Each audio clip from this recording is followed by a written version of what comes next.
নমস্কার, আপনারা দেখছেন নিউজ সুপার। আপনাদের প্রত্যেকের সঙ্গে আমি তানিয়া। আজ দশমী, অর্থাৎ বিজয়া দশমী। বিজয়া মানে কোথাও একটা এই আনন্দের সুরে বিষাদের একটু ছোঁয়া কিন্তু থেকে থাকে। আর এই নিউজ সুপারের পক্ষ থেকে আমাদের সকল দর্শক বন্ধু যারা বয়োজ্যেষ্ঠ আছে তাদের প্রত্যেকের নিউজ সুপার পরিবারের পক্ষ থেকে জানাই প্রণাম, আন্তরিক শুভেচ্ছা, ভালোবাসা। ছোটদের জানাই ভালোবাসা এবং সমবয়সীদের আন্তরিক অভিনন্দন। দশমী, দশমী মানে উমার এবার বিদায় বেলা। উমা ফিরবে কৈলাসে। আর দশমী মানেই বাঙালির প্রাণের উৎসবের এই যে আনন্দ, এই যে মেজাজটা কোথাও একটা ফিকে হতে চলেছে। কিন্তু তা সত্ত্বেও সিঁদুর খেলায় কিন্তু ঘরের রমণী এবং সহধর্মিণীরা তারা কিন্তু মেতে উঠেছে।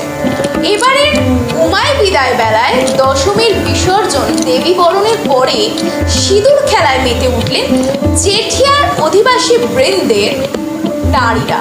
কি জানাচ্ছেন এই নারী শক্তিরা? উমার বিদায় বেলাতে দশমীর বিসর্জন পর্বে কি বার্তা থাকছে আপামর সকল নারীদের জন্য? দেখে নেব সেই প্রতিবেদন এক নজরে। উমার এবার বিদায়ের পালা। উমা কিন্তু কৈলাসে ফিরছেন, নীলকণ্ঠ খবর দিয়ে দিয়েছেন। কারণ মাতৃ দুর্গা অর্থাৎ দেবী এখানে অর্থাৎ